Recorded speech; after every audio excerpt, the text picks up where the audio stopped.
Okay, तो chemical bonding में हम लोग आज फर्दर जो डिस्कशन करेंगे वो होगा ऑक्सी एसिड्स का आईयूपीएसी नेम कैसे लिखा जाता है।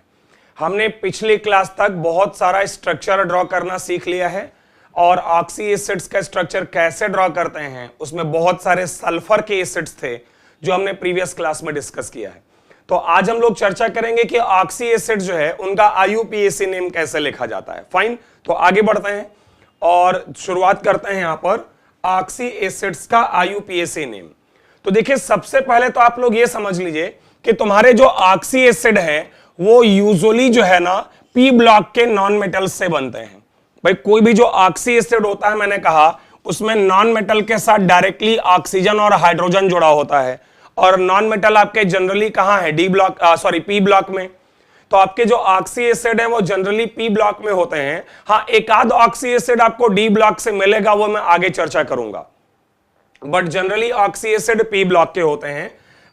इसमें जो आईयूपीएसी नेम की मैं बात कर रहा हूं, इसमें कई बार ऐसा होता है कि तुम्हारे जेई के एग्जाम में या मेडिकल एग्जाम में कई बार हमें सिर्फ नाम दिया होता है और उससे कंपाउंड का स्ट्रक्चर या ऑक्सीडेशन स्टेट हमको निकालना होता है। तो उसी को आज मैं समझाने की कोशिश करूंगा इस लेक्चर में एंड होप कि क्लास के खत्म होते होते आप किसी भी ऑक्सी एसिड का आईयूपीएसी नेम लिख सकेंगे। मैं तुम्हें जानकारी देना चाहूंगा कि हमारे ऑक्सी एसिड दो प्रकार के होते हैं, एक पैरेंट एसिड और दूसरे डेराइव्ड एसिड। समझिएगा, पैरेंट एसिड और डेराइव्ड एसिड, इसका क्या मतलब है? जैसे सल्फ्यूरिक एसिड अपने आप में एक पैरेंट एसिड है, पैरेंट एसिड, और अगर 2 मोल सल्फ्यूरिक एसिड से 1 मोल वाटर निकालें तो बनता है H2SO7, वो भी एक एसिड है, उसको हम लोग नाम देते हैं डेराइव्ड एसिड, जो इससे बना। तो ये इस टाइप के जो एसिड हैं ये कहलाते हैं पैरेंट एसिड, और इस टाइप के जो एसिड हैं इनको हम लोग नाम देते हैं डेराइव्ड एसिड्स। क्या नाम देते हैं? डेराइव्ड एसिड्स, पैरेंट एसिड और डेराइव्ड एसिड। तो एक और कहानी है कि आपका जो ऑक्सीडेशन नंबर सेंट्रल एटम का है वो ऑक्सी एसिड्स में हमेशा पॉजिटिव होता है। ऑक्सी एसिड्स में आपके सेंट्रल एटम का ऑक्सीडेशन नंबर हमेशा पॉजिटिव होता है। एक और बात कि इन parent oxy acid oxidation number of central atom differs by 2 units. मतलब जो आपके पैरेंट ऑक्सी एसिड होते हैं, पैरेंट, ये वाले पैरेंट ऑक्सी एसिड, उनमें सेंट्रल एटम का ऑक्सीडेशन नंबर जनरली 2 यूनिट से डिफर करता है। जैसे सल्फर के पैरेंट एसिड में अगर देखें तो H2SO2 होता है, H2SO3 है और H2SO4 है। H2SO2, H2SO3 और H2SO4, ये तुम्हारे सल्फर के 3 पैरेंट एसिड हैं। अब यहां पर सल्फर का ऑक्सीडेशन नंबर देखो +2 है, यहां +4 है और यहां +6 है। तो वही मैं कहना चाह रहा हूं कि इन parent oxy acid oxidation number of central atom differs by 2 units. और एक और बात कि किसी भी एलिमेंट के लिए हाईएस्ट ऑक्सीडेशन नंबर जो है उसको इक कहा जाता है, लेकिन +7 को पर इक कहते हैं। तो सबसे पहले ये आपके जो 4 पॉइंट हैं इनको दोबारा एक बार देख लो कि तुम्हारे oxy acid generally P block के बनते हैं। सेंट्रल एटम का ऑक्सीडेशन नंबर पी ब्लॉक में आपका जो है वो पॉजिटिव होता है, जो कि यूजुअली 2 यूनिट से डिफर करता है, 2 यूनिट से डिफरेंट होगा। किसी भी एलिमेंट के हाईएस्ट ऑक्सीडेशन नंबर को हम क्या बोलते हैं? इक। जैसे sulphuric, phosphoric, carbonic, nitric, chloric, highest को क्या बोलते हैं? इक। लेकिन अगर +7 ऑक्सीडेशन नंबर है तो उस +7 को हम कहते हैं पर इक। तो इस चर्चा को और आगे बढ़ाते हैं और जरा सबसे पहले पी ब्लॉक एलिमेंट्स जो आपके हैं उनके पैरेंट ऑक्सीडेशन नंबर पर बात करते हैं या पैरेंट ऑक्सी एसिड्स पर बात करते हैं। जरा ओके करिए, आप लोगों को क्लियर हो रहा है जो मैंने बात बोली है? ये जो मैंने बताया आपको, ये आपको समझ आ रहा है?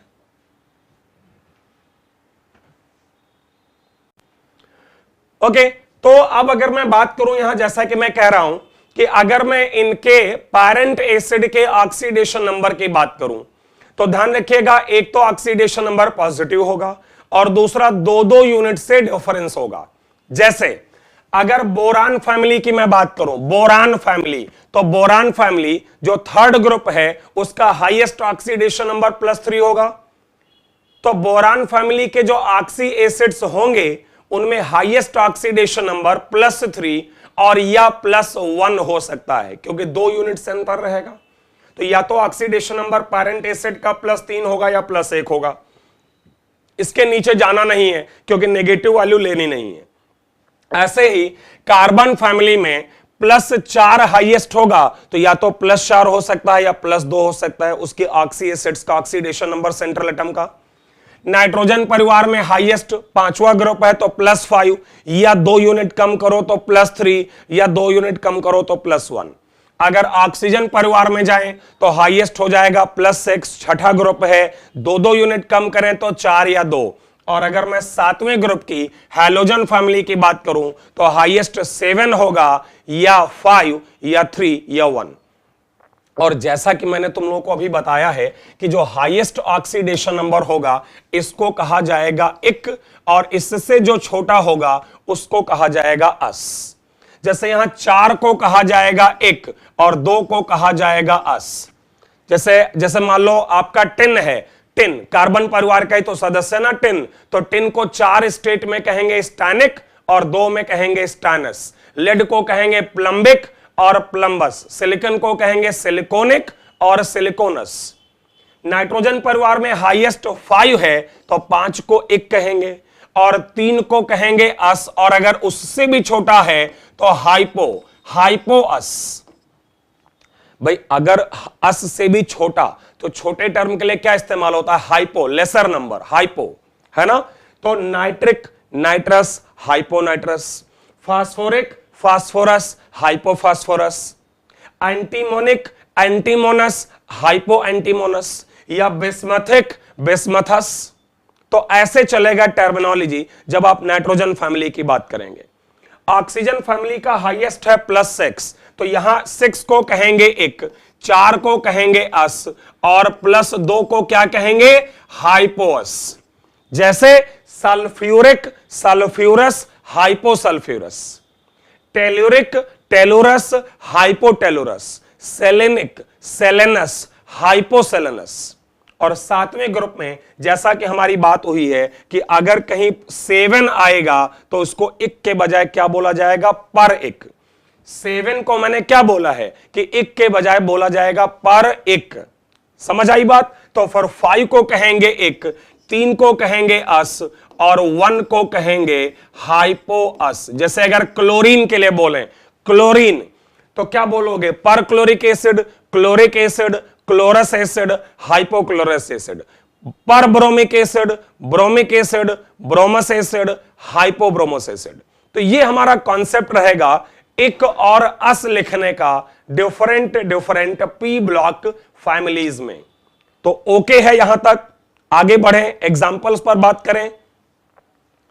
अगर आप लोगों को यह बात समझ आ गई है तो एक काम करो, यहां पर देखो कुछ एक एसिड लिखे हुए हैं।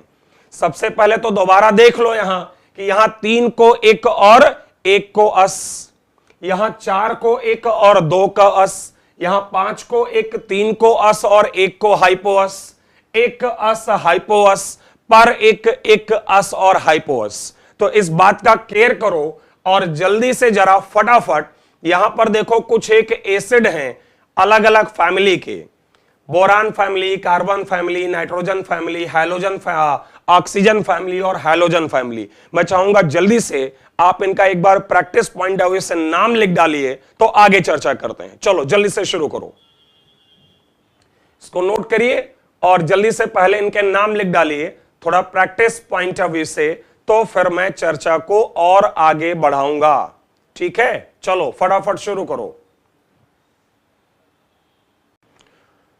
तो अगर आप देखें तो जैसे यहां बोरान फैमिली में, चलिए मैं आपको आंसर देता हूं इनका, ठीक है, आप चेक करिएगा आपने जो लिखा हुआ है। ओके, एंड होप कि आपने कर लिया होगा। ये इतना भारी डिस्कशन नहीं है, बहुत आसान सा है, हाँ, लेकिन काफी इंपॉर्टेंट है आपके लिए। ठीक है, बोरान यहां पर +3 है और अभी हमारी बात हुई है कि बोरान परिवार में हाईएस्ट 3 होता है, तो इसको क्या कहोगे? Boric acid. यहां पर भी कार्बन 4 जो है वो हाईएस्ट है, तो इसका नाम हो जाएगा कार्बोनिक एसिड। सिलिकॉन यहां +2 है और यहां सिलिकॉन +4 है। और इस परिवार में हमने अभी बात की है कि +2 को अस और +4 को एक कहेंगे, तो इसका नाम होगा सिलिकस भी कह सकते हो, सिलिकॉनस भी कह सकते हो, ठीक है, सिलिकस एसिड। और ऐसे ही इसको सिलिकॉनिक भी कह सकते हो और सिलिकिक भी कह सकते हो, सिलिकिक भी कह सकते हो, सिलिकॉनिक भी कह सकते हो। तो ये हो गया सिलिकिक एसिड और ये सिलिकस एसिड। ऐसे टिन के लिए +2 और +4 है, तो इसको बोला जाएगा स्टाइनस एसिड। क्या बोला जाएगा? +2 है तो स्टाइनस, सो स्टाइनस एसिड। और इसको शायद कहा जाएगा +4 है तो स्टाइनिक एसिड। टिन के लिए जो टर्म इस्तेमाल होगा वो स्टाइनस और स्टाइनिक। फिर अगर लेड की बात करें तो +2 और +4 है, तो इसको शायद अगर आपको ध्यान होगा तो बोला जाएगा प्लम्बस एसिड। क्या बोला जाएगा? प्लम्बस एसिड। और इसको बोला जाएगा प्लम्बिक एसिड। तो प्लम्बस एसिड और प्लम्बिक एसिड आप लोग चेक कर लीजिएगा अपने आंसर्स। नाइट्रोजन परिवार में +1, +3 और +5। मैं आंसर बोल रहा हूं, आप लोग अपना आंसर चेक करो। इसका नाम है हाइपोनाइट्रस एसिड। क्या नाम है? हाइपोनाइट्रस एसिड, क्योंकि +1 यहां हाइपोअस है, +3 यहां पर अस है और +5 एक है। तो hyponitrous acid, nitrous acid, nitric acid. ऐसे अगर फास्फोरस में जाएं तो देखो यहां +1 है, यहां +3 है और यहां +5 है। तो यहां भी ऐसे ही आप लोग चेक करो आंसर। हाइपोनाइट्रस एसिड +1 वाला, phosphorous acid, hypophosphorous acid, phosphorous acid और फास्फोरिक एसिड। हाइपोअस, अस और एक। इवन इसके नीचे भी 1-2 एसिड लिखा है, ये भी अगर मैं बताऊं तो देखो यहां पर एसबी का मतलब एंटीमोनी। एसबी का मतलब क्या? एंटीमोनी। और +3 को कहते हो इस ग्रुप में आप अस, तो इस एसिड का नाम क्या हो जाएगा? एंटीमोनी से एंटीमोनस एसिड। ऐसे बिस्मथ यहां +5 है और इस ग्रुप में +5 का मतलब 1 है, तो इस कंपाउंड का नाम हो जाएगा, इस एसिड का नाम हो जाएगा बिस्मथिक एसिड। तो बिल्कुल आपको रटने की जरूरत नहीं है, जो लॉजिक अभी पीछे बात हुई है उसका इस्तेमाल करो, ठीक है? ओके। ऑक्सीजन फैमिली में हमारा जो ऑक्सीडेशन नंबर पॉसिबल है वो +2, +4 और +6। यहां पर हम लोग 6 को कहेंगे सल्फ्यूरिक एसिड, हाईएस्ट वाला सल्फ्यूरिक एसिड। 4 वाला क्या बोला जाएगा? Sulphurous acid. और 2 वाला क्या बोला जाएगा? हाइपोसल्फ्यूरस एसिड। सल्फ्यूरिक एसिड 6 वाला, 4 वाला सल्फ्यूरस और 2 वाला हाइपोसल्फ्यूरस। ऐसे अगर सेलेनियम यहां +4 ऑक्सीडेशन नंबर है, सेलेनियम, और इस ग्रुप में +4 का मतलब अस है, तो इस एसिड का नाम हो जाएगा सेलेनस एसिड। सेलेनियम से सेलेनस एसिड। ओके, क्या नाम हो जाएगा? सेलेनस एसिड।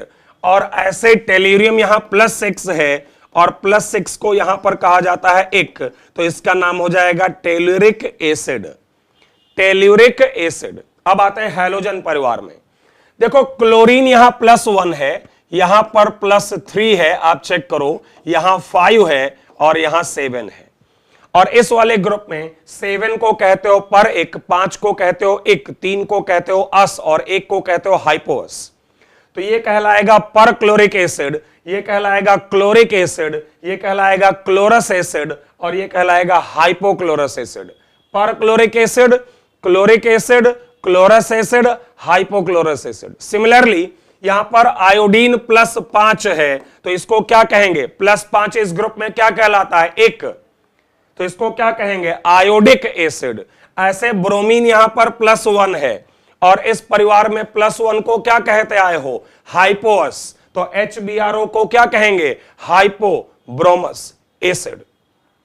तो जरा मुझे ओके करो कि ये क्लियर हो, आपको ये सारी बात आपको समझ आई? बताइए जरा।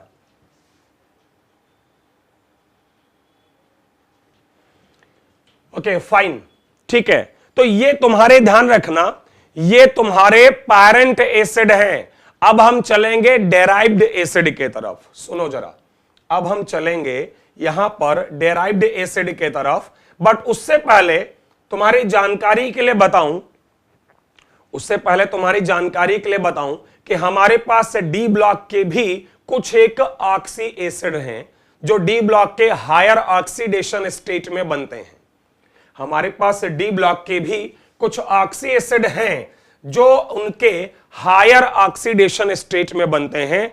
क्यों हायर ऑक्सीडेशन स्टेट में बनते हैं, इसको जानने के लिए आपको आगे सीखना पड़ेगा फजांस रूल में। फिलहाल हम आईयूपीएसी नेम तक ही अपनी बात को सीमित रखेंगे। Okay fine. तो ध्यान रखें, क्रोमियम का +6 में एक एसिड बनता है जिसको इक कहते हैं। जैसे यहां पर ये क्रोमियम का +6 में एक एसिड है, तो इस एसिड का नाम है क्रोमिक एसिड। और मैग्नीज के 2 एसिड हैं, 6 में एक है और 7 में, तो हम हमेशा कहते हैं कि 7 को परिक कहेंगे। तो आपका H2MnO4 जो +6 में है, इसको कहा जाता है मैग्निक एसिड, और HMnO4 जो +7 में है, इसको कहा जाता है पर मैग्निक एसिड। मैग्निक एसिड और पर मैग्निक एसिड, ये हमारे डी ब्लॉक के कुछ एक एसिड हैं ऑक्सी एसिड जो हायर ऑक्सीडेशन स्टेट में बनते हैं। क्रोमियम 6 में है एक, और मैग्नीज 6 में एक है और 7 में पर एक। तो जैसा कि मैंने कहा कि ये हो गए हमारे पैरेंट एसिड। अब हम बात करेंगे how to write IUPAC name for derived acid. Derived acid का मतलब जो इन पैरेंट एसिड से बनते हैं वाटर मॉलिक्यूल के रिमूवल से। कैसे, सुनो जरा, मैं तुम्हारी जानकारी के लिए बताना चाहूंगा कि हमारे डेराइव्ड एसिड में ऑर्थो, मेटा, पैरा नहीं pyro, ortho, meta, pyro, hypo और आपका इक, ये वाले प्रीफिक्स जुड़े होते हैं। जैसे कभी मेटाफॉस्फोरिक एसिड, कभी पायरोफॉस्फोरिक एसिड, कभी ऑर्थोफॉस्फोरिक एसिड। तो हमारे जो डेराइव्ड एसिड हैं उनमें ये वाले प्रीफिक्स जुड़े होते हैं। अब क्वेश्चन ये अराइज होता है कि ये वाले प्रीफिक्स जोड़े कैसे जाते हैं। चलो ध्यान से सुनो, देखो जरा। अगर मैं सबसे पहले बात करूं मेटा और ऑर्थो प्रीफिक्स की एक साथ, मेटा प्रीफिक्स कब जोड़ते हैं और ऑर्थो प्रीफिक्स कब जोड़ते हैं, सुनो मेरी बात ध्यान से। अगर किसी पैरेंट एसिड से if on removal of one water molecule from one molecule of acid we get another acid, then parent acid is termed as ortho and derived acid is named meta. बात को समझो जरा। जब भी किसी acid के एक मॉलिक्यूल से, जैसे फास्फोरिक एसिड के एक मॉलिक्यूल से वाटर का एक मॉलिक्यूल निकाला, तो जो नया एसिड बनेगा उसके नाम में मेटा जोड़ेंगे और जिस एसिड से यह बना है उसको ऑर्थो कहेंगे। मतलब ऑर्थो टर्म जो है, ऑर्थो टर्म उन एसिड के नाम में ऐड किया जाएगा जिनसे मेटा एसिड बनाया जा सकता है। और बनाना कैसे है, एसिड का एक मॉलिक्यूल लें, उससे एक वाटर बाहर निकाल दें और एक नया एसिड अगर बन जाए, ये जरूरी नहीं है कि हर बार बनेगा, ये जरूरी नहीं है कि एक वाटर निकालने पर हर बार एसिड बनेगा, बट अगर बन जाए तो जो बनेगा वो कहलाएगा मेटा और जिससे बना है वो कहलाएगा ऑर्थो। तो ये हो गया ऑर्थोफॉस्फोरिक एसिड और ये हो गया मेटाफॉस्फोरिक एसिड। समझ आया कि नहीं? ओके करिए, समझ आया आप लोगों को? समझ आया जो मैं बोल रहा हूं?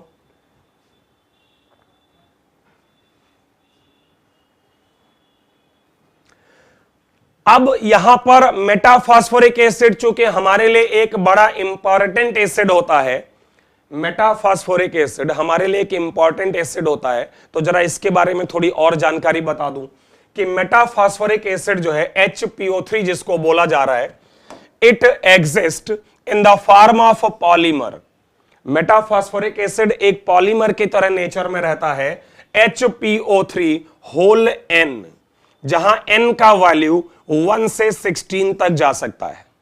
जैसे अगर n बराबर 1 है तो ये HPO3 कहलाएगा मेटाफॉस्फोरिक एसिड। अगर n बराबर 2 है तो HPO3 होल ट्वाइस हो जाएगा या H2P2O6 हो जाएगा, इसको डाइमेटाफॉस्फोरिक एसिड कहते हैं। अगर n बराबर 3 है तो होल थ्राइस H3P3O9, इसको ट्राइमेटाफॉस्फोरिक एसिड कहते हैं, एंड सो ऑन। मतलब जो मेटाफॉस्फोरिक एसिड है वो एक पॉलीमर की तरह एग्जिस्ट करता है। फार्मूला HPO3 होल ना n की जगह 1 2 3, और उस आधार पर नाम हो जाएंगे metaphosphoric acid, dimetaphosphoric acid, trimetaphosphoric acid, tetrametaphosphoric acid, and so on.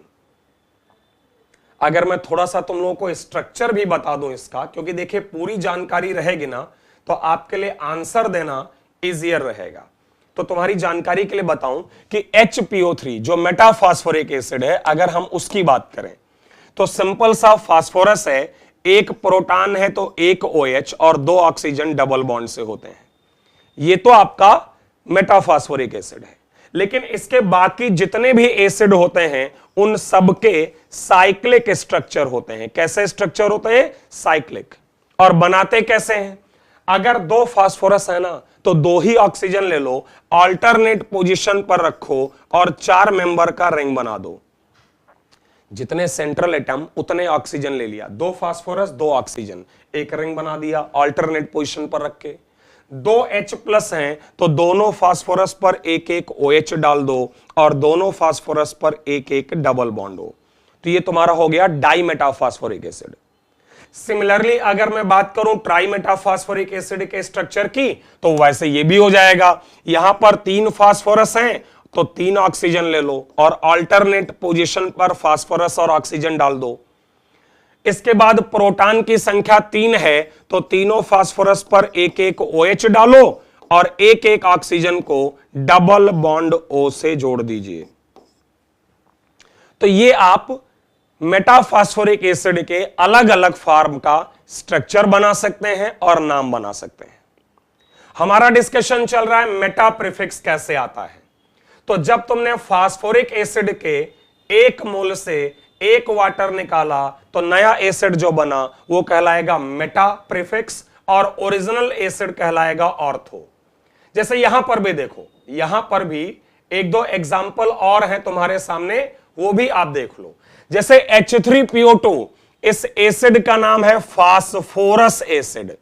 अगर यहां से हम लोग 1 वाटर बाहर निकालें तो ये जो बनेगा इसका नाम मेटा फास्फोरस एसिड। फास्फोरस से निकाला तो मेटा फास्फोरस आया, फास्फोरिक से निकाला तो मेटा फास्फोरिक आया। और इस फास्फोरस को भी अब क्या कह सकते हो? ऑर्थो। बट एक बात का ख्याल रखिएगा, तुम्हारी जानकारी के लिए बताऊं कि ये वाले कंपाउंड अभी तक नेचर में डिस्कवर नहीं हुए हैं, डू नॉट एग्जिस्ट येट। ये वाला कौन?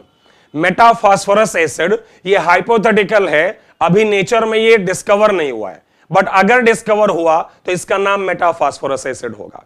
ऐसे ही देखो अगला है तुम्हारे पास ये बोरिक एसिड, और इस बोरिक एसिड से अगर 1 वाटर बाहर निकाल दें तो HbO2 बना और इसका नाम क्या कहलाएगा? मेटाबोरिक। और इसलिए इसके नाम में मैं जोड़ सकता हूं ऑर्थो।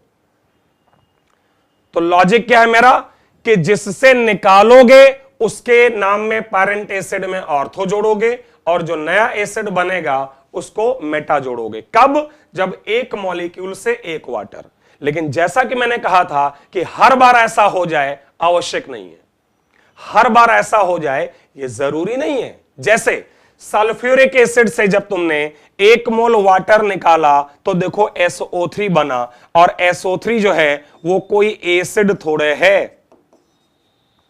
इसका मतलब यह हुआ कि सल्फ्यूरिक एसिड कभी भी मेटा सल्फ्यूरिक एसिड नहीं बना सकता, क्योंकि उसके 1 मॉलिक्यूल से जब 1 वाटर निकालते हैं तो मेटा एसिड नहीं आया। तो तुम सल्फ्यूरिक एसिड को कभी भी ऑर्थो सल्फ्यूरिक एसिड नहीं बोलोगे।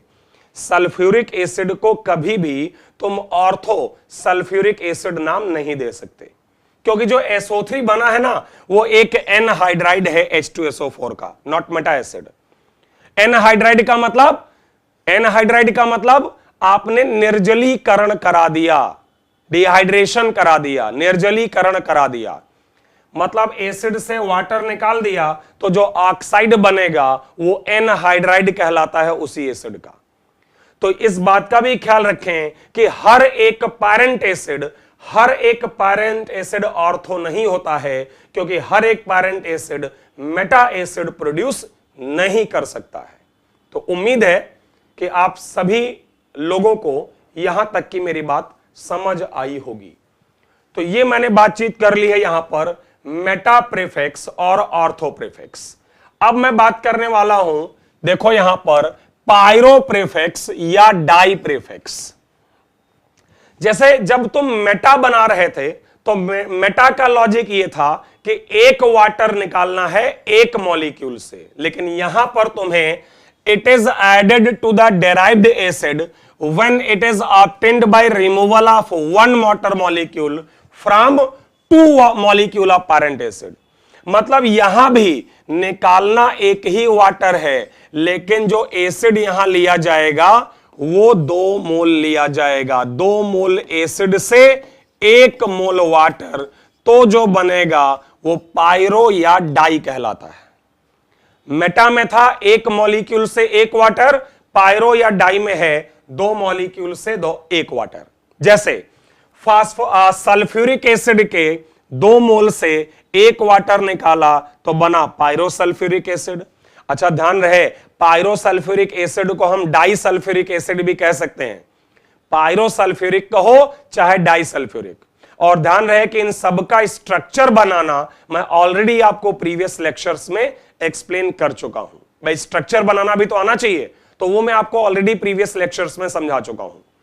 जैसे फास्फोरिक एसिड 2 मोल लिया 1 वाटर निकाला तो पायरो फास्फोरिक एसिड या डाई फास्फोरिक एसिड भी कह सकते हो, चाहे पायरो कहो चाहे डाई कहो। नेक्स्ट फास्फोरस एसिड, अब वो अगर फास्फोरिक था तो डाई फास्फोरिक या पायरो फास्फोरिक, और अगर फास्फोरस है तो पायरो फास्फोरस एसिड हो जाएगा। अब वो तो इक से आएगा तो इक रहेगा, अस से आएगा तो अस रहेगा। जैसे 2 मोल सल्फ्यूरस एसिड तो पायरो सल्फ्यूरस एसिड आ जाएगा या डाई सल्फ्यूरस एसिड आ जाएगा। सिमिलरली 2 मोल क्रोमिक एसिड, ये अभी क्रोमिक एसिड हमने पढ़ा था, तो 2 मोल अगर क्रोमिक एसिड है तो डाई क्रोमिक एसिड या पायरो क्रोमिक एसिड, पायरो और डाई दोनों यूज कर सकते हो। लेकिन अब यहां भी एक बात बोलना चाहूंगा कि यह जरूरी नहीं है कि हर बार 1 वाटर निकालने से 2 मोल से एसिड बनेगा ही। जैसे तुम अगर ध्यान दो तो अगर तुम 2 मोल नाइट्रिक एसिड लो, ठीक है, और इससे 1 वाटर बाहर निकालो, 2 मोल नाइट्रिक एसिड लो और 1 वाटर बाहर निकालो, तो इससे पायरो नाइट्रिक नहीं मिलता है, नाइट्रोजन पेंटाऑक्साइड मिलता है, जो कि आपका एसिड के बजाय क्या है, एक एनहाइड्राइड है। तो ध्यान रखिएगा, हर बार ऐसा होगा जरूरी नहीं है, लेकिन जहां हो जाएगा वहां आप पायरो या डाई का इस्तेमाल कर सकते हैं। आगे बढ़ते हैं, ये हो गया तुम्हारा पायरो या डाई प्रीफिक्स। अगला टर्म है हाइपो प्रीफिक्स। हाइपो, अच्छा हाइपो का कॉन्सेप्ट इक एसिड के लिए अलग है और अस एसिड के लिए अलग है। जैसे अभी तक जो हमने पायरो या मेटा या ऑर्थो प्रीफिक्स पढ़ा वो सेम कॉन्सेप्ट था, चाहे इक एसिड की बात करो चाहे अस एसिड की बात करो, लेकिन हाइपो प्रीफिक्स का कॉन्सेप्ट इक और अस के लिए अलग अलग है। कैसे, ध्यान दो जरा। देखिए, अगर कोई इक एसिड है तो पहले 2 मोल से 1 वाटर निकाल के पायरो इक बनेगा, उससे 1 ऑक्सीजन निकाल दोगे तो यहां पर यह बनेगा तुम्हारा हाइपोइक। क्या बनेगा, हाइपोइक। ये एग्जाम्पल एक्चुअली यहां लिखा हुआ है। जैसे फास्फोरिक एसिड के 2 मोल से, मतलब जब भी इक में हाइपो बनाना होगा, हाइपोइक, तो पहले 2 मोल इक लेकर उसका पायरो इक बनाओ 1 वाटर निकाल के, और उस पायरो इक में से एक ऑक्सीजन निकाल दो तो ये जो बनेगा इसका नाम होगा हाइपोफॉस्फोरिक एसिड। तो इक में हाइपो इक बनाने का तो ये कॉन्सेप्ट है। और अगर मैं अस में बात करूं तो अस में इजियर है कि अस से एक ऑक्सीजन निकाल दोगे तो हाइपोअस। जैसे अगर मैं अस की बात करूं तो जैसे तुमने देखो यहां पर लिखा है chlorous acid, this compound is chlorous acid, आप चेक कर सकते हो, +3 ऑक्सीडेशन नंबर, हेलोजन परिवार में अस होता है और एक O निकाल दिया तो इसका नाम हो गया हाइपोक्लोरस एसिड। सिमिलरली ये वाला देखो +4 सल्फ्यूरस एसिड, हाइड्रोजन ऑक्सीजन परिवार में +4 मतलब अस होता है और एक ऑक्सीजन निकाल दिया तो इस कंपाउंड का नाम हो गया हाइपोसल्फ्यूरस एसिड। ये सब जब आपको पता होगा ना तो जब एग्जाम में क्वेश्चन आएगा कि आप जो है इस पर्टिकुलर एक नाम दिया हुआ है कि उस नाम में ऑक्सीडेशन स्टेट्स निकालो तो एटलीस्ट नाम से तुम्हें फार्मूला मिल जाएगा। फिर स्ट्रक्चर की जानकारी आपको ऑलरेडी दे ही चुका हूं, उससे आप स्ट्रक्चर बना लोगे जो प्रीवियस क्लासेस में हमने बात की, और फिर बॉन्ड ब्रेकिंग करके ऑक्सीडेशन स्टेट्स निकाल लोगे, या और भी कई चीजें कर सकते हो। लास्ट में बस एक बचा हुआ यहां पर जो कि है हमारे पास पर प्रीफिक्स। देखो जरा पर प्रीफिक्स, अब पर प्रीफिक्स कब इस्तेमाल होगा तो ध्यान रहे कि हमारा जो पर प्रीफिक्स है वो सिर्फ एक एसिड में ही इस्तेमाल होता है। हमारा जो पर प्रीफिक्स है वो सिर्फ और सिर्फ एक एसिड में ही इस्तेमाल होता है और तरीका बड़ा आसान सा है। क्या तरीका है कि आपके पास कोई भी एक एसिड है उसमें एक ऑक्सीजन जोड़ दीजिए, पर एक एसिड आ जाएगा। कोई भी आपके पास एक है, उस एक में अगर आप ऑक्सीजन जोड़ दीजिए तो आपको मिल जाएगा पर एक एसिड। कैसे? जैसे HClO3 क्लोरीन +5 है और आपको पता है इस परिवार में +5 का मतलब एक होता है, तो यह है क्लोरिक एसिड। और तुमने एक ऑक्सीजन जोड़ दिया +7 हो गया, और अभी हम लोगों ने बात की थी कि +7 को हम लोग क्या बोलेंगे, पर एक, तो ये क्या हो गया, पर क्लोरिक एसिड। सिमिलरली अगर नाइट्रिक एसिड के मैं बात करूं, देखो एग्जांपल्स, यहां पर नाइट्रोजन +5 है, इस एसिड का नाम है नाइट्रिक एसिड, और अगर तुमने एक O जोड़ा तो ये नाइट्रोजन जोड़ने पर जो बनेगा वो पर नाइट्रिक एसिड हो जाएगा। लेकिन एक छोटी सी समस्या है यार, एक छोटी सी समस्या है। समस्या ये है कि जो तुम्हारा पर नाइट्रिक एसिड है उसमें नाइट्रोजन का ऑक्सीडेशन नंबर अगर मैं निकालूं तो +1 हाइड्रोजन का, नाइट्रोजन का X, 4 ऑक्सीजन -8 बराबर 0, बराबर आएगा 7, जो कि अलाउड नहीं है। इसका मतलब मैंने आप लोगों को पहले कभी बताया है कि इसका मतलब इसके अंदर परऑक्साइड बॉन्ड है। भाई जब भी मैंने कहा है कि किसी भी पी ब्लॉक एलिमेंट का ऑक्सीडेशन नंबर उसके ग्रुप नंबर से ज्यादा नहीं हो सकता है, तो कैलकुलेशन पर कभी भी अगर ग्रुप नंबर से ज्यादा जाए इसका मतलब उसके अंदर परऑक्साइड बॉन्ड है। ये मैंने आपको रेडॉक्स रिएक्शन में एक्सप्लेन किया है।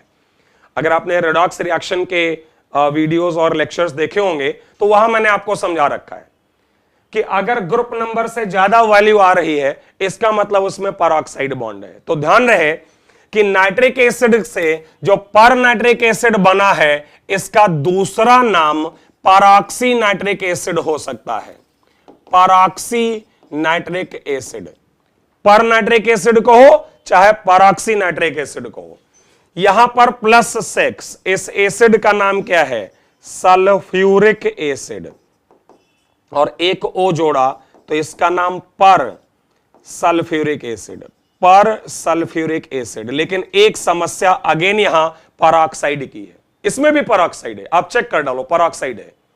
इवन नीचे वाला जो 2 सल्फर वाला एसिड लिखा है इससे भी जो ये आ रहा है इसमें भी परऑक्साइड है। तो अब क्वेश्चन ये राइज होता है कि इन दोनों का नाम कैसे लिखा जाए। तो जरा ध्यान दीजिएगा, जिसमें आपका ऊपर वाला जो है जिसमें परऑक्साइड है और एक सल्फर है तो इसका नाम है, बड़े इंपॉर्टेंट कंपाउंड है ये, परऑक्सी मोनो सल्फ्यूरिक एसिड। मोनो क्यों? क्योंकि उसमें एक सल्फर है, और जो नीचे वाला सल्फर का पर एसिड है उसका नाम है परऑक्सी डाई सल्फ्यूरिक एसिड, क्योंकि वो कहां से आया है? डाई सल्फ्यूरिक एसिड से आया है। अरे भाई यहां पर जो H2SO7 है वो क्या है? Disulphuric acid. तो ये क्या है? Peroxy disulphuric acid.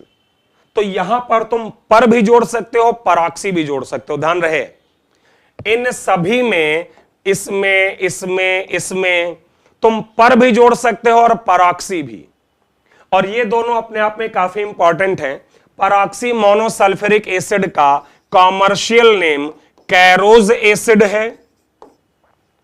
परऑक्सी monosulfuric acid का कॉमर्शियल नेम कैरोज एसिड है, और परऑक्सी डाइसल्फ्यूरिक एसिड का कॉमर्शियल नेम मार्शल्स एसिड है। क्या है? Marshals acid. ध्यान रहे। एक दो और एग्जांपल, बस ये 2 एग्जांपल और हैं, जरा देखिएगा। यहां भी फास्फोरस +5 है और यहां भी +5 है। इनके भी जो पर एसिड बने हैं इनमें भी परऑक्साइड है, इन दोनों में भी परऑक्साइड है, आप चेक कर सकते हो। तो पहले वाले का नाम है अगेन परऑक्सी मोनो फास्फोरिक एसिड, क्योंकि एक फास्फोरस से आया इसलिए मोनो जोड़ दिया गया, और इसका नाम है परऑक्सी डाई फास्फोरिक एसिड। तुम लोग जरा मुझे एक बात बताओ, इसमें भी पर और परऑक्सी दोनों जोड़ सकते हो। मुझे एक बात बताओ, क्या सारे पर एसिड परऑक्सी होते हैं? यस और नो, जवाब दो मेरी बात का। क्या सारे पर एसिड परऑक्सी होते हैं? क्या सारे पर एसिड परऑक्सी होते हैं? तो आंसर है नो, क्योंकि क्लोरीन के केस में जो पर एसिड है वो परऑक्सी नहीं था, क्योंकि क्लोरीन का हायर ऑक्सीडेशन नंबर 7 अलाउड है। तो सारे पर परऑक्सी नहीं होते हैं। अच्छा, आप दूसरा क्वेश्चन का जवाब दीजिए, क्या सारे परऑक्सी पर होते हैं? क्या सारे परऑक्सी पर होते हैं? हां, यस, सारे परऑक्सी पर एसिड होते हैं, लेकिन सारे पर एसिड परऑक्सी नहीं होते हैं। जरा ओके करो तुम लोग भाई, कॉन्फिडेंस आया यहां तक जो मैंने बात की है? ये सारी कहानी आपको लिखनी पड़ेगी कॉपी पर, अच्छे से नोट्स बनाना पड़ेगा, इसको 1-2 बार रिवाइज करना पड़ेगा, तब आपके माइंड में ये सारा कुछ जो है वो सेट हो जाएगा, तब आप कर सकोगे। अच्छा, सल्फर के 2 एसिड हैं जो थोड़ा सा हमारे एक्सेप्शनल एसिड होते हैं, उनके नाम बताना चाहूंगा आपको। एक आपका एसिड है सल्फर का H2S2O2।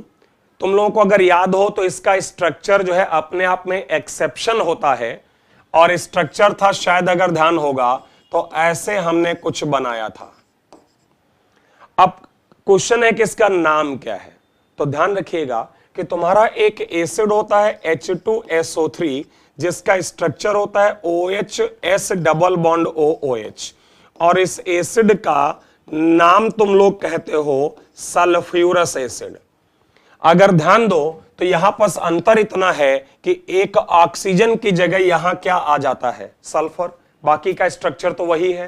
तो ध्यान रखिए, इस एसिड का नाम है थायो सल्फ्यूरस एसिड। वो है सल्फ्यूरस एसिड, इसके O की जगह सल्फर आ गया है, तो इसका नाम मैं दे रहा हूं थायो सल्फ्यूरस एसिड। और एक जो और है, जरा इसको भी जान लीजिए, इसका स्ट्रक्चर भी अपने आप में एक्सेप्शन है, जो आपको पढ़ा चुका हूं प्रीवियस क्लासेस में। तो OH बॉन्ड, क्योंकि आज की क्लास में हम सिर्फ IUPAC नेम पर चर्चा कर रहे हैं, स्ट्रक्चर वगैरह तो पहले ही पढ़ चुके हैं। इसका भी एक्सेप्शनल स्ट्रक्चर है। और एक एसिड जो आप लोग इसी जैसा जानते हो H2SO4, जिसमें भी ऐसा ही कुछ स्ट्रक्चर होता है, OH सल्फर OH, और इन दोनों पर डबल बॉन्ड O, और शायद हम लोग इसको नाम क्या देते हैं? Sulphuric acid. यहां भी इस ऑक्सीजन की जगह एक सल्फर आ गया है, तो इस एसिड का नाम भी थायो, उसी में थायो जोड़ दीजिए, थायो सल्फ्यूरिक एसिड। जब भी ऑक्सीजन की जगह सल्फर आता है ना, तो हम उसमें एक प्रीफिक्स ऐड करते हैं थायो, तो थायोसल्फ्यूरिक एसिड और थायोसल्फ्यूरस एसिड बहुत इंपॉर्टेंट है। बस इतना सजेस्ट करूंगा कि अच्छी तरह से इनके नोट्स बनाइएगा, अच्छी तरह से इनके नोट्स बनाइएगा और जो है इनको एक दो बार पढ़िएगा। ऑक्सी एसिड्स का नाम लिखने के बाद अब हमारा अगला टारगेट है, ऑक्सी एसिड्स का नाम लिखने के बाद अब हमारा अगला टारगेट यह है कि सॉल्ट का नाम कैसे लिखा जाए। ध्यान रखिएगा, मैं यहां पर तुम लोगों को कोऑर्डिनेशन कंपाउंड्स का आईयूपीएसी नेम नहीं सिखा रहा हूं। ध्यान रखिएगा, मैं आपको यहां कोऑर्डिनेशन कॉम्प्लेक्स जो होते हैं ना, कॉम्प्लेक्स सॉल्ट, उनका आईयूपीएसी नेम नहीं बताने जा रहा हूं। वो तो अलग टॉपिक है, वो आप अलग पढ़ो, उसके भी वीडियोस हैं वहां इनफैक्ट, और हम बात करेंगे आगे।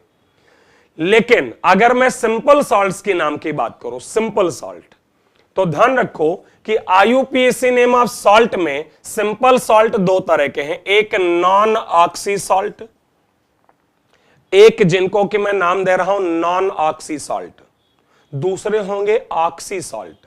अंतर बस ये है कि नॉन ऑक्सी सॉल्ट जो है, these are obtained from hydra acid. जो नॉन ऑक्सी सॉल्ट हैं ये हाइड्रा एसिड से बनते हैं, और मैंने तुमको कहा था कि जो हाइड्रा एसिड है उसमें नॉन मेटल के साथ हाइड्रोजन जुड़ा होता है, जैसे हाइड्रोजन के halide H2S, ammonia, N3H, PH3 and so on. This is N3H, ये अमोनिया नहीं है। यहां पर जो एसिड है हमारा, वो एसिड है hydrazoic acid N3H, hydrazoic acid इसको कहते हैं। तो हाइड्रा एसिड का मतलब नॉन मेटल और हाइड्रोजन। तो जब इनके सॉल्ट बनेंगे तो उन सॉल्ट्स के अंदर ना यूजुअली ऑक्सीजन एटम आपको नहीं मिलेगा, उनमें ऑक्सीजन एटम नहीं मिलेगा, तो उनको कहते हैं नॉन ऑक्सी सॉल्ट। और उनको लिखने का तरीका यह है कि अगर मान लो यहां पर HCl है, हाइड्रोजन क्लोराइड, तो सॉल्ट जब बनाएगा तो उसमें क्लोराइड आयन होगा, तो सॉल्ट के नाम को लिखेंगे chloride, bromide, iodide, sodium chloride, sodium bromide, sodium iodide. बात समझ रहे हो कि जहां पर सॉल्ट में हैलाइड आयन होगा तो सॉल्ट का नाम भी हैलाइड ही होगा। अगर वो हाइड्रोजन सल्फाइड से आता है H2S, तो इसके दो ऑप्शन हैं, या तो सल्फाइड आयन S-2 हो तो सॉल्ट का नाम भी हो जाएगा sulphide, sodium sulphide, potassium sulphide, ammonium sulphide. और अगर एक ही हाइड्रोजन तुमने निकाला, भाई H2S में दो हाइड्रोजन है, एक ही निकाला, तो अगर HS- आयन प्रेजेंट होगा तो हाइड्रोजन सल्फाइड बोला जाएगा। जैसे NaH तो कहेंगे सोडियम हाइड्रोजन सल्फाइड, और अगर Na2S होगा तो कहेंगे सोडियम सल्फाइड। सिमिलरली अमोनिया की बात करो, अमोनिया के पास 3-3 हाइड्रोजन है, अमोनिया के पास 3-3 हाइड्रोजन है, अगर एक निकालोगे तो आयन आएगा NH2-, इसको कहते हैं अमाइड, जैसे सोडियम अमाइड NaNH2 जानते होंगे आप लोग, या सोडामाइड जिसको कहते हैं, सोडियम अमाइड या सोडामाइड। अगर दो हाइड्रोजन निकालोगे तो दो नेगेटिव चार्ज आएगा, इसको कहते हैं आइमाइड। जैसे अगर मैं लिखूं Na2NH, क्योंकि दो नेगेटिव है तो दो पॉजिटिव चाहिए, तो Na2NH, तो नाम आ जाएगा सोडियम आइमाइड। वो सोडियम अमाइड, ये सोडियम आइमाइड। और अगर तीनों हाइड्रोजन निकाल दिए, अगर तीनों हाइड्रोजन तुमने निकाले तो 3 नेगेटिव चार्ज आएगा, N-3। इस आयन का नाम है नाइट्राइड। क्या नाम है? नाइट्राइड। जैसे मान लो मैंने लिखा Na3N, तो इसका नाम है sodium nitride, Na3N, sodium nitride. अगला हाइड्राजोइक एसिड, इस आयन का नाम है एजाइड आयन। इसमें एक ही H+ अगर निकाल दें तो N3-, कंफ्यूज मत होना, वहां एक नाइट्रोजन पर 3 नेगेटिव है, वो नाइट्राइड है, और यहां 3 नाइट्रोजन पर 1 नेगेटिव है, ये एजाइड है। और अगर एक ही नेगेटिव है तो तुम क्या लिख सकते हो? NaN3, और नाम क्या बोल सकते हो? Sodium azide. ऐसे ही अगर फास्फीन की बात करें और तीनों हाइड्रोजन निकालें तो नाइट्राइड की तरह फास्फाइड आ जाएगा। जैसे N-3 था वैसे P-3, जैसे यहां पर लिख सकते हो Na3P, तो Na3P का नाम क्या हो जाएगा? Sodium phosphide, and so on. तो ऐसे आप लोग कर लेंगे। अगर आप किसकी बात करते हैं? नॉन ऑक्सी सॉल्ट की। अगर आप नॉन ऑक्सी सॉल्ट की बात करते हैं तो ये ऐसे हो जाएगा। ओके, चलिए आगे बढ़ते हैं। अब एक फाइनली डिस्कशन और करते हैं लास्ट में कि अगर मान लो हमें लिखना है, इसको आप लोग लिख लीजिएगा, हमें अगर लिखना है वहां ऑक्सी सॉल्ट्स का नाम, finally oxy salt, these are obtained from oxy acids. और अभी उतनी देर से हम लोगों ने डिस्कस किया है कि ऑक्सी एसिड के जो नाम हैं, ऑक्सी एसिड के जो नाम हैं वो कैसे लिखते हैं, अभी पीछे बात की है इतनी देर। आपने देखा होगा कि ऑक्सी एसिड के नाम में मेनली दो ही तरह का टर्म आता है, इक और अस। तो अगर तुम्हारा एसिड के नाम में इक है तो सॉल्ट के नाम में एट आएगा। अगर एसिड जो है वो इक नाम से आता है तो सॉल्ट का नाम एट आएगा, और अगर एसिड आपका अस है तो सॉल्ट के नाम में आइट आएगा। अब अगर आप में से कोई कहता है कि अगर यहां पर मान लो सपोज दैट मेटा इक है तो मेटा एट हो जाएगा, पायरो इक है तो पायरो एट हो जाएगा, हाइपो अस है तो हाइपो आइट हो जाएगा। मतलब बाकी का जो प्रीफिक्स है वो एज इट इज रहेगा, बस इक की जगह एट और अस की जगह आइट। तो मैं चाहूंगा कि तुम लोग जरा कुछ एक नाम लिख के बताओ मुझे। एक क्वेश्चन लिखो जरा, क्वेश्चन लिखो जरा, थोड़ा सा बस प्रैक्टिस के लिए। Right IUPAC name of following salts. Right IUPAC name of following salts. चलो कुछ एक ट्राई करके देखते हैं। एसिड का नाम जरूर ध्यान रखिएगा क्योंकि तभी आप लिख पाओगे। K2PbO2, K2PbO3। चलो जरा नोट करिए और इनका नाम लिखने की कोशिश करिए। KiO3 या suppose that K2S2O8, K2S2, this is sulphur, K2S2O8। Next K3PO4, K2HPO4 या KH2PO4। चलो जरा जल्दी से ट्राई करो। NaBrO, इनके आप IUPAC नेम जरा लिखें और बताएं क्या नाम आएगा। KMnO4। नेक्स्ट अगला है Na2S2O3 या फिर Mg2P2O7। और ऐसे तो बहुत सारे हो सकते हैं, एक बार प्रैक्टिस हो जाएगा तो आप लिख सकोगे आसानी से। ठीक है, तो चलो जल्दी से जरा इनके नाम लिखो तो फिर मैं आपको इसका सॉल्यूशन देता हूं। ओके,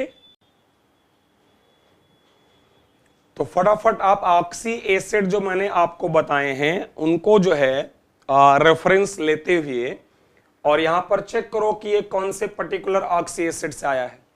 और अगर इक एसिड से आया है तो उसके नाम के अंत में हम लोग जोड़ देंगे इक की जगह एट।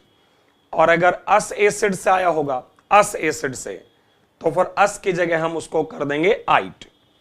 बट उसके लिए आपको चेक करना पड़ेगा कि ये कौन से एसिड से आया है। जैसे अगर मैं पहले कंपाउंड की बात करूं और दोनों पोटेशियम को हटाऊं तो जो एसिड मुझे मिलने वाला है वो है H2PbO2, जिसमें लेड का ऑक्सीडेशन नंबर +2 है। ऐसे सोचना है इसको कि मेटल कैटायन हटाओ, उसकी जगह हाइड्रोजन से चार्ज बैलेंस कर दो और फिर चेक करो एसिड क्या है। तो +2 को लेड के केस में हम कहते हैं प्लम्बस, और अगर ये प्लम्बस है तो सॉल्ट के नाम में अस की जगह आइट। तो इस कंपाउंड का नाम या इस सॉल्ट का नाम हो जाएगा पोटेशियम, अगर आप लोगों ने कर लिया हो प्लम्बाइट। और ऐसे ही इसको चेक करो तो ये आपका है पोटेशियम प्लम्बेट, क्योंकि ये प्लम्बिक एसिड से आ रहा है, वो आप चेक कर सकते हैं। अगला, इसमें अगर पोटेशियम हटा के मैं हाइड्रोजन डालूं तो आएगा HiO3, जिसमें कि आयोडीन +5 है, और हैलोजन फैमिली में +5 को हम कहते हैं इक, तो इक से क्या हो जाएगा 8, तो इस कंपाउंड का नाम क्या हो जाएगा पोटेशियम आयोडेट। नेक्स्ट अगले केस में पोटेशियम अगर मैं हटाऊं तो H2S2O8 आएगा।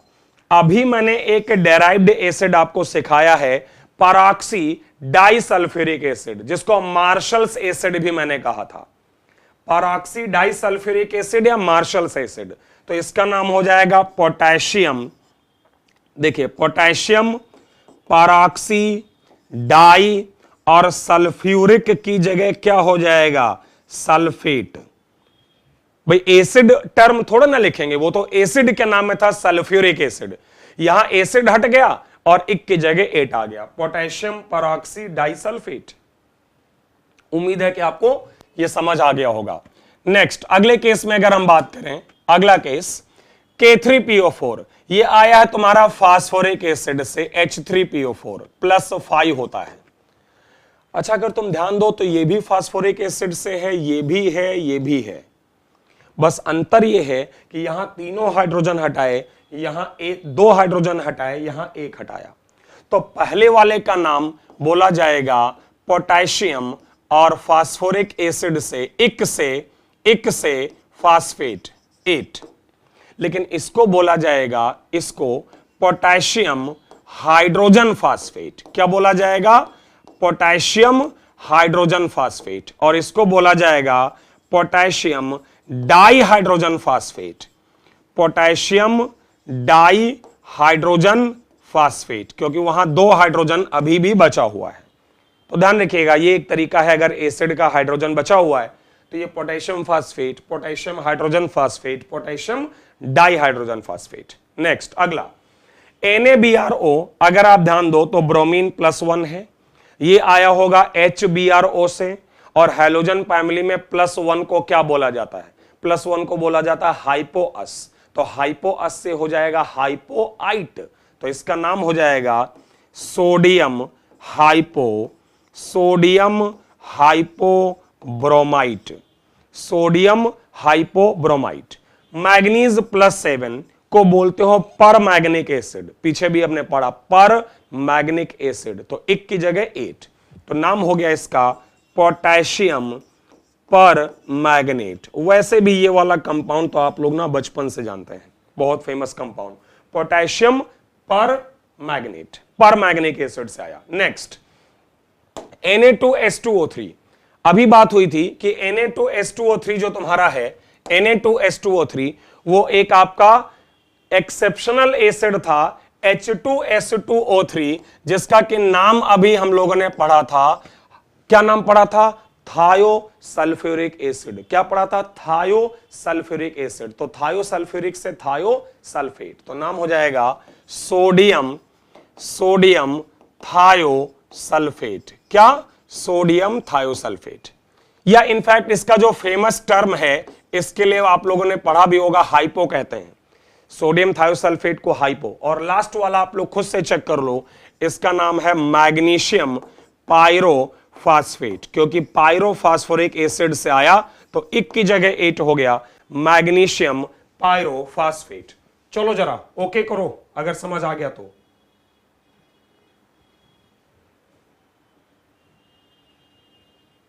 ठीक है, चलिए, तो मैं उम्मीद करता हूं कि ये पूरा का पूरा कॉन्सेप्ट आपको क्लियर हुआ होगा। अब मैं आपको बताऊं कि तुम्हारे एग्जाम में जो क्वेश्चन हो सकते हैं, एक आइडिया दे रहा हूं जस्ट, तुम्हारे एग्जाम में जो क्वेश्चन हो सकते हैं वो इस प्रकार के, कि जैसे मान लो तुमको इवन एडवांस लेवल पर इस तरह के क्वेश्चन आते हैं कि find difference of oxidation states of sulphur in sodium, समझिएगा, इन सोडियम पायरोसल्फाइट। अब ध्यान देना, अब ये क्वेश्चन अगर तुम्हारे एग्जाम में आ जाए कि सोडियम पायरोसल्फाइट में, ध्यान दो कि सोडियम पायरोसल्फाइट में सल्फर के ऑक्सीडेशन स्टेट्स में अंतर क्या है, तो यहां देखो रेडॉक्स रिएक्शन भी इन्वॉल्व हो गया और तुम्हारा केमिकल बॉन्डिंग का स्ट्रक्चर बनाना ये भी इन्वॉल्व हो गया और IUPAC नेम। क्योंकि इस क्वेश्चन को सॉल्व करते समय ना ये अपने आप में मुश्किल क्वेश्चन है, और अक्सर तुम देखो तो इस तरह के क्वेश्चन JEE एडवांस्ड में आते हैं कि आपको IUPAC नेम एसिड्स का लिखा रहता है। सबसे मुश्किल काम यहां होगा सोडियम पायरोफॉस्फेट के बारे में सोचना कि यह है क्या। सोडियम पायरोफॉस्फाइट, तो सबसे पहले सोचो पायरोफॉस्फाइट, इसका मतलब ये फॉस्फाइट नहीं है, सल्फाइट है, सल्फाइट कि पायरोसल्फाइट। आइट का मतलब ये अस से आया है, तो ये किससे आया? पायरोसल्फ्यूरस से। मैं पायरोसल्फ्यूरस ही तो पायरोसल्फाइट बनेगा। और पायरोसल्फ्यूरस कहां से आएगा? जब तुम 2 मोल सल्फ्यूरस एसिड से 1 मोल वाटर निकालोगे तब तुम्हें पायरोसल्फ्यूरस एसिड मिलेगा। और पायरोसल्फ्यूरस एसिड का जो सोडियम सॉल्ट होगा Na2H2O5, ये सोडियम पायरोसल्फाइट। और ऊपर से भी मैंने एक अच्छा पॉइंट यहां लिया था कि इस कंपाउंड का स्ट्रक्चर अपने आप में एक्सेप्शन होता है। ये मैंने आपको प्रीवियस क्लासेस में पढ़ाया है, वो जानकारी आपको होनी चाहिए, प्रीवियस क्लासेस में पढ़ाया मैंने। तो इसका स्ट्रक्चर जो मैं पढ़ा चुका हूं ऑलरेडी, वो अगर आप बनाएं तो Na+ ionic bond, O- sulphur, double bond O, sulphur, double bond oxygen, O- और आयनिक बॉन्ड, और यहां आ जाएगा Na+। और एक बार अगर स्ट्रक्चर आ गया तो तुम लोग रेडॉक्स रिएक्शन का कॉन्सेप्ट यूज करो कि बॉन्ड को तोड़कर ऑक्सीडेशन स्टेट कैसे निकालते हैं। ये ऑलरेडी मैं रेडॉक्स के लेक्चर्स में बता चुका हूं आपको कि बॉन्ड को तोड़कर, इवन रेडॉक्स के पहले लेक्चर में, लेक्चर 1 में अवेलेबल है ये सब, उसको आप देख सकते हो दोबारा। आप अगर सारे बॉन्ड इसको तोड़ो तो इस सल्फर पर ओवरऑल +5 चार्ज आएगा, क्योंकि सल्फर सल्फर बॉन्ड ब्रेकिंग से 0, क्योंकि आइडेंटिकल एटम, और पांचों इधर जो बॉन्ड है वो ऑक्सीजन से हैं। ऑक्सीजन ज्यादा इलेक्ट्रोनेगेटिव, तो ऑक्सीजन पर नेगेटिव चार्ज और सल्फर पर पॉजिटिव, और ऐसे इस सल्फर पर नेट चार्ज आएगा +3। तो ऑक्सीडेशन स्टेट सल्फर का इस कंपाउंड में है +5 और +3। और आपको पूछा क्या जा रहा है? डिफरेंस ऑफ ऑक्सीडेशन स्टेट्स, तो आपका आंसर क्या आ जाएगा? 2। और इंटीजर टाइप क्वेश्चंस में इस तरह से खूब क्वेश्चंस पूछे जाते हैं, स्पेशली एडवांस लेवल पर। समझ आ गया आप लोगों को ये जो मैंने एक्सप्लेन किया? बोलिए, ये जो मैंने एक्सप्लेन किया ये आपको क्लियर हुआ? ठीक है, तो आज का जो डिस्कशन था हमारा वो basically IUPAC name of oxy acids and their salts, इस पर बेस्ड था जो मैंने खत्म किया। अगर आप अच्छी तरह से नोट्स इसके बना लेंगे तो आई एम श्योर कि आप आज के बाद इस तरह की प्रॉब्लम कभी भी फेस नहीं करेंगे। चलिए, थैंक यू।